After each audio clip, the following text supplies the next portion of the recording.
My name is Mira Hollow, 27 years old. I had just gotten home from a 12-hour shift when the phone started vibrating across the counter like a trapped insect. I didn't even take off my shoes. My dinner, lukewarm takeout I couldn't really afford, sat unopened, sweating into its cardboard. When I saw Mom pulsing on the screen, I picked up out of muscle memory, the same reflex that makes you yank your hand back from a hot pan even when you swear you're done cooking for other people. Her voice landed in the room, already crying. Mira, the mortgage is behind. 2 months. They started the paperwork. We're drowning. Words tumbled over each other. Bank notices, late fees, Dad's shifts cut, Lily not coping. The panic sounded rehearsed and real at the same time, like lines learned under duress. If we can get $8,700 by tomorrow morning, she said with the precision of a cashier counting change, we can stop it. Just $8,700 exactly. Exactly? I asked, staring at the new suitcase leaning in the hallway like a promise I'd made myself. 2 years of tips and overtime had gone into that suitcase. It knew the shape of Oahu better than I did. She didn't hesitate. Yes, we wouldn't ask if it wasn't life or death. For 5 seconds, Dad took the phone. Thank you, honey, he said, already in gratitude I hadn't offered. You're saving us. Then he was gone again, the way he always is when there's any chance he'll have to stay and answer questions. Lily? I asked, because her name sits in every story like a centerpiece. Where is she? She's trying, Mom said. That careful word that means not contributing. Then softer, practiced. She cries every night. She's ashamed we've let it get this bad. I stared at the unopened takeout. I thought about the flights I'd priced, the sunrise hikes I'd bookmarked, the raincoat I'd bought on sale after 3 separate deliberations. I told myself the same line I have always told myself. There will be other trips. There will not be other families. Okay, I said. I'll wire it in the morning. Bless you, she choked. We'll pay you back. A promise folded neatly and stored where all the other promises live. After we hung up, the apartment was so quiet I could hear the fridge hum and the faint street noise sneaking under the window. I opened the takeout and ate the first bite standing at the counter, tasting less food than a decision sliding into place. In the bedroom, my suitcase watched me like a witness. My Hawaii fund, a savings account built from overtime shifts, canceled Friday nights, and the kind of small self-denials no one notices, held $8,721.43. I moved $8,700 into checking. I didn't sleep. I measured out caffeine and resolve, counted down hours until the bank opened like I was timing an IV drip. The transfer went out at 9:12 a.m. The confirmation page told me I was a good daughter in sterile font. I went to work because the world keeps asking even when you've already handed it everything. No one mentioned the money that day, or the next. I told myself they were busy triaging panic. I folded laundry on my living room floor 6 days later when Uncle Steve texted me. Steve, who never dramatizes, who says only what the situation can carry. Figured you hadn't seen this. You should. It was a screenshot of Lily's private album on Facebook. My parents and Lily and her boyfriend at a beach resort with infinity pools and private cabanas and drinks wearing flowers, like it was a movie about forgetting your problems. There were photos of spa robes and seafood towers, and the kind of lighting that makes even betrayal look cinematic. In the center of one group shot, Lily had captioned it, "Vacation without loser." Everyone in the family was tagged. Everyone but me. I read the caption 5 times, waiting for it to rearrange itself into the version that wouldn't slit something inside me. Loser. That wasn't a joke. That was a thesis. I didn't call. I didn't text. I didn't throw my phone across the room or scream into the towel drawer. I just sat on the floor, the clean t-shirts pooling around my knees, and let the air go thin. I replayed the phone call, the sobs, the exact dollar amount, Dad's 5-second blessing. I thought about the suitcase. I thought about my mother swearing on everything. I thought about how silence from them after the transfer felt less like overwhelm and more like strategy. Sometimes when a thing breaks, it makes a sound you never forget. Sometimes it's noiseless. The way ice fractures underfoot and you feel it through your bones more than you hear it. That night, something quiet and load-bearing in me gave way, and the only sound was my breathing, landing differently in my chest. The next morning I did not call to accuse or demand. I made coffee, sat at the table, opened a blank document, and typed a header: receipts, dates, amounts, screenshots. Every emergency I'd paid for after a milestone of mine. The dentist bill the week I got promoted, the tuition gap, the month my rent went up, the car repair, the afternoon I bought myself a secondhand coat without guilt. Patterns are just truths with a longer tail. I pulled open the pegboard near my door where my keys hang in a tidy row. Apartment key, mailbox key, locker key, the extra key to my parents' blue Honda Accord they gave me last year, when I picked them up from the airport at 3 a.m. and never asked back for. I touched the fob. The key felt heavier than it should, like it remembered the weight of every Saturday Dad spent wiping rain spots from its hood. I could hear his voice in my head. Be reasonable. I could hear Mom's. We're drowning. I could see Lily's caption, the way letters can be knives when wielded by someone who believes she cannot be cut. I put the spare key in my pocket. The bus ride across town was so ordinary it felt like a dare. 2 transfers, a seat beside a woman scrolling vacation rental listings. I walked the last 5 blocks like I was headed to the grocery store, not a reckoning. Their street was drowsy with mid-afternoon heat. The Honda crouched in the driveway, clean and self-satisfied. I slid into the driver's seat as if I had every right to, because in a way I did. If they wanted my savings to be a family asset, then the family assets had a different meaning than I'd been taught. The car smelled like Dad's cologne and dealership plastic. His radio presets were still lined up, news station first, classic rock second, the oldies I used to hate third. I turned the key. The engine purred. In the rear view, the house's curtains hung steady. I waited long enough to know I didn't owe the air an apology, then pulled out. Uncle Steve met me 2 hours later under the DMV's fluorescent lights that make everyone look like they're about to confess. He wore the expression he saves for funerals and taxes. You sure? He said, not as a dare, but as an invitation to choose myself and mean it. They lied, I said. The truth didn't feel explosive anymore. It felt like gravity. They'll call it petty. They'll call it theft. But if a thing can be taken back, maybe they shouldn't have taken it first. He huffed something that might have been a laugh. Truth feels like betrayal to people who live on a lie. We filed what we could. We documented. He reminded me to keep my feet cold and my paper trail hot. When I thanked him, he waved it away. You didn't start the fire, he said. You're just refusing to stand in it. At home, the Honda sat at the curb like a blue apology. Evening gathered itself around the building. I opened my laptop.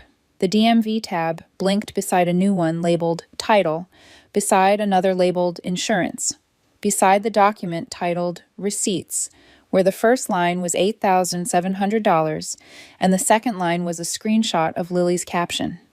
I put my phone face down, because if I looked, I would see a family group chat doing cartwheels to make me the arsonist. In the kitchen, my dinner from last night, what was left of it, sat open. I ate it cold. It tasted more like food than the night before because it belonged to me again. I closed my eyes and pictured Oahu the way I had taught myself to do when work was thick and hope was thin. The rim of a volcano at sunrise. The ocean in the stubborn color it refuses to be called anything but blue. A weathered sign pointing toward a trail with a name I loved saying out loud. I let the image sit and didn't apologize to it for moving the date out from under it. When I opened my eyes, my cursor hovered over a new tab I'd opened without quite knowing, DMV, Title Transfer Requirements. I scrolled like a person reading directions for building a bridge she had already stepped onto. My hand found the spare key in my pocket and closed around it. You wanted a lifeline, I said to the room that had learned my voice in every register. You taught me ropes. The words didn't feel like vengeance. They felt like physics. I bookmarked the page. I unchecked a box that said keep me logged in, because some habits die slow. I set the key beside the laptop and lined it up with the edge, squared and neat. The phone vibrated then, and for a moment I let it. The sound filled the apartment like a rehearsal I was no longer available to attend. Then I flipped it silent, and the quiet that followed didn't accuse me. It welcomed me. I opened a new note and typed a title in caps. Boundary conditions. Beneath it, a single line. Act in daylight. Document everything. Speak last, or not at all. Then I opened the DMV tab again. The Honda sat at the curb outside my apartment like it had lived there all its life. Its paint still gleamed, the tires wiped clean from Dad's obsessive Saturday rituals. I stared at it through the blinds, heart steady, hands still. It was the first time I could remember holding something of theirs that they valued, something they couldn't dismiss as just money or just a favor. Uncle Steve met me at the DMV the next morning. Fluorescent lights buzzed overhead, flattening everyone's features into weary honesty. He stood beside me in line with his arms folded, the posture of a man who has seen this all before. "You know," he said, "if they report this stolen, they'll have to explain where they were when it happened. You sure they want that on record?" I didn't answer right away. I thought about the photos. The Lees, the infinity pool, Lily's caption, "Vacation without loser." I thought about Mom's frantic voice begging me to save the house. "I'm sure," I said finally. "If truth sounds like betrayal to them, that's on them." Steve's mouth quirked, dry amusement, but also something protective. "Good, because I'll back you if they push. Just don't lose your head.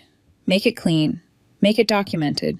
We filled out paperwork, signed where the clerks told us to sign.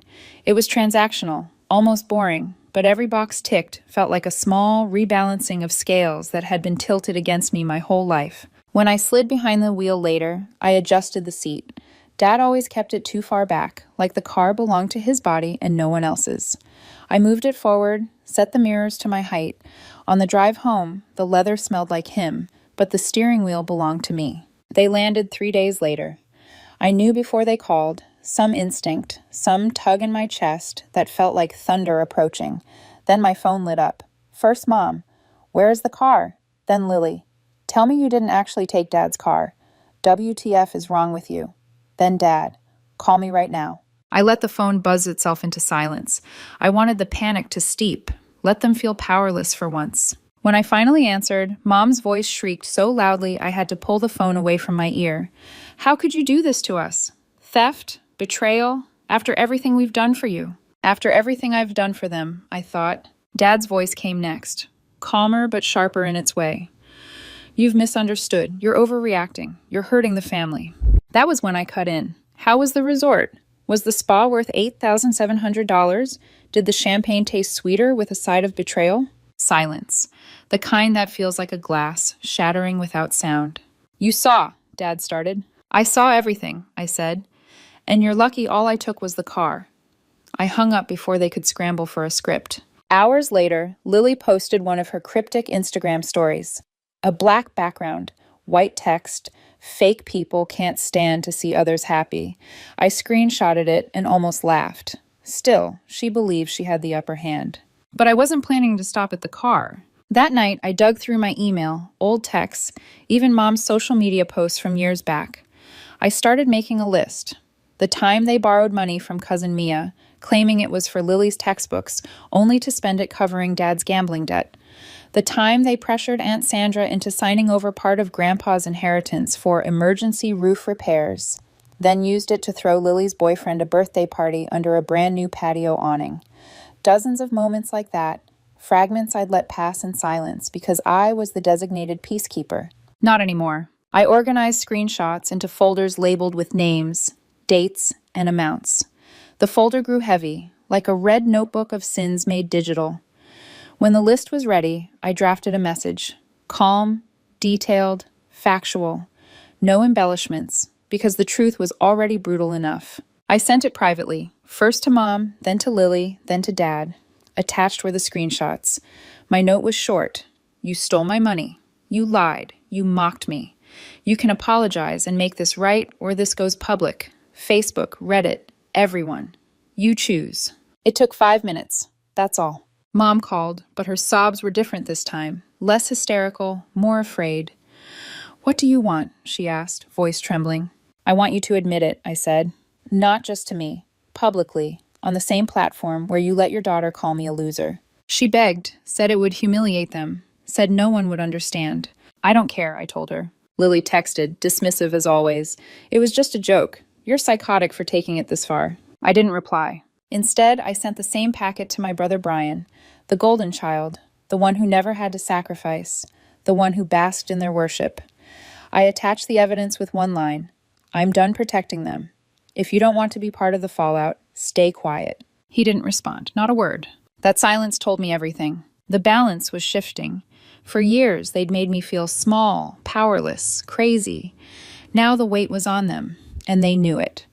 It started in the extended family group chat, the one I usually kept muted, full of recycled memes, prayer chains, and birthday balloons. That afternoon, my phone lit up with a wall of text from Mom. Her message read like a courtroom opening statement, long paragraphs stacked into a towering defense. While they were away on a modest little break, I had apparently snuck onto their property and stolen their only vehicle. She said I was unstable, paranoid, refusing to return what wasn't mine. And then the final line, the knife she thought would twist deepest. We love Mira, but this kind of behavior is a cry for help. Please be patient with her. A cry for help. I laughed, sharp, disbelieving, and stood up in my living room because I couldn't stay still. They weren't just lying, they were rewriting me as unhinged, turning my refusal to be used into proof that I was unraveling. They weren't trying to defend themselves. They were staging me as the family's liability. Before I could reply, Uncle Steve beat me to it. Kathy, you sure you want to lie like that in a group chat? And then, like a magician producing damning evidence, he dropped 3 screenshots. The beach photo, everyone tagged but me. The caption, vacation without loser. And the bank transfer, $8,700. My name as sender, their account as recipient. Silence fell over the chat. The little typing bubbles vanished. For 5 long minutes, no one moved. Then Aunt Mia chimed in. Wait, is that where my $3,000 went last year? You told me it was for Lily's tuition. Next, Aunt Sandra. They did the same with Grandpa's inheritance. Said it was for emergency roof repairs. I saw pictures of a brand new grill and a patio party the next week. The thread began to unravel in real time. Cousin Jenna, who never said anything, wrote, They told me they couldn't loan me $200 because they were broke. Said they'd just paid off their mortgage. That was in May. One by one, the family began piecing together old lies, debts, and manipulations. Lily left the group chat without a word. Her little profile icon just blinked out, gone. Mom tried to regain control. We didn't mean to upset anyone. There are a lot of misunderstandings. We'll resolve this with Mira privately. But the dam had burst. My inbox started filling with private messages. Cousins I hadn't spoken to in years. Distant relatives I barely remembered. Some were apologetic. I never realized how much they leaned on you. Others were accusatory in reverse. Did they really tell you to cover the mortgage when they weren't even behind? The biggest shock came later that night. A private message from Brian.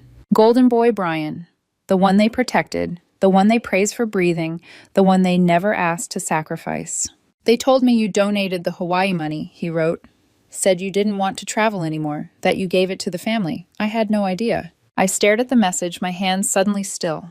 For once he sounded stunned, almost sincere. Do you believe me now? I typed. The dots blinked for a minute, then his reply. Yeah, I do. I'm sorry. For a long time, I just looked at the screen. For years, I thought Brian saw everything, that he stayed neutral by choice. But now I realized he'd been fed a curated version of the story too. They hadn't just exploited me.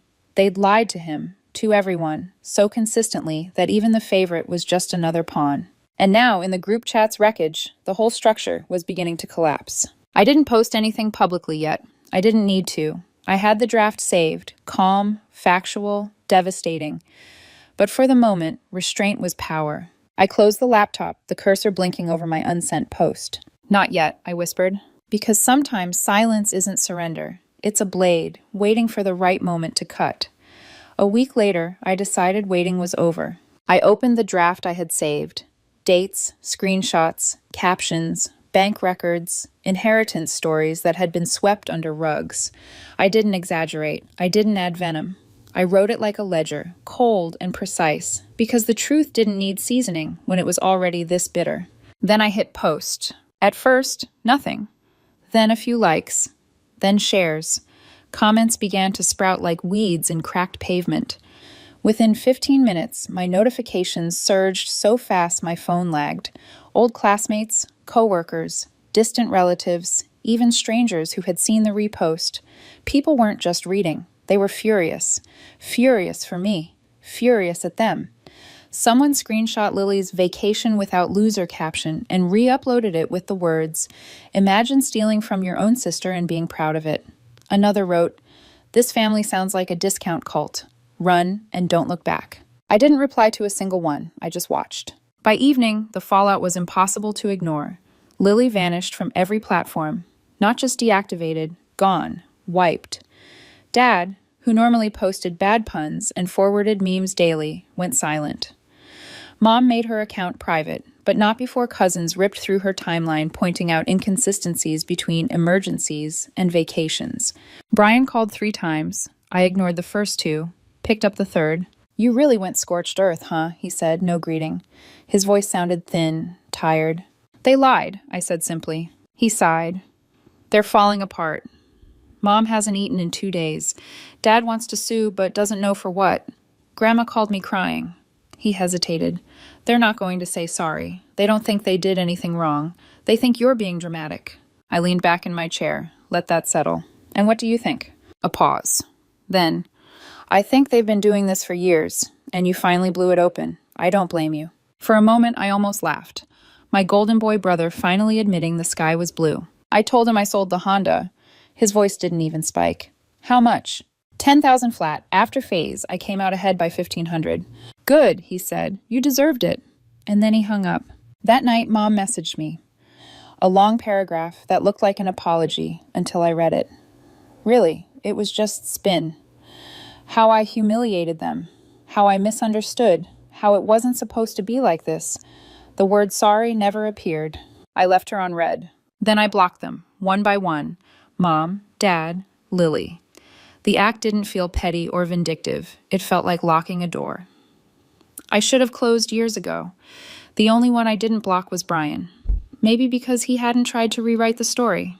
Maybe because part of me wanted one unburnt bridge left, even if it was half collapsed. Blocking them felt clean. The apartment air felt different, less heavy. But silence never lasts long in my family. 3 days later, a knock came at my door. When I checked, Brian was standing there, coffee in hand, eyes ringed with exhaustion. He texted once, "Got time?" And now, here he was. Brian stood in my doorway like he wasn't sure if he was guest or messenger. I let him in. He didn't sit right away, just hovered by the window, sipping coffee that smelled burnt and sour. His shoulders slumped in a way I hadn't seen since we were kids, when he failed a math test and tried to hide it under his pillow. "They're pretty shaken up," he started. "Lily hasn't left her room. Dad almost got written up at work. Someone taped that vacation without loser photo to his locker. Mom hasn't gone to church in a week. It's bad." I stayed quiet, waiting. He finally turned. "They want you to give the car money back. Not about the car, about closure, about trust. They say you went too far." I almost laughed. Closure? Trust? They lied to me, stole from me, mocked me publicly, and then painted me unstable. That car was restitution. That post was restraint. Brian's jaw worked like he was chewing gravel. "They don't see it that way." "Of course they don't," I said. "They're not sorry, they're scared. There's a difference." For the first time, he didn't argue. He just sat down, rubbed his hands over his face. He looked torn between blood and bone, between the family who raised him and the sister standing in front of him now. I leaned forward. "Brian, I need you to understand something. I've kept a record, not just memory, a notebook. Years of notes, screenshots, dates, every emergency, every guilt trip, every lie. It's scanned, backed up in the cloud. If they ever come after me, legally, financially, publicly, I'll release it everywhere. Facebook, Reddit, group emails, church bulletins if I have to. I'll light the whole thing up." He didn't flinch, just nodded slowly. "I believe you." I studied his face, waiting for the recoil, the accusation. It never came. Instead, he stood, walked to the door, and before leaving, said something that cut deeper than anything else. "They're scared of you now, just so you know." The door shut behind him with a soft click. That weekend, I sold the Honda clean. 10,000 flat, title transferred, no haggling. I walked away with 1,500 more than I'd given them. The money went straight into a new fund, labeled not Hawaii this time, but freedom. I upgraded everything. Better flights, a longer stay, a volcano tour, even a nicer Airbnb with a balcony over the ocean.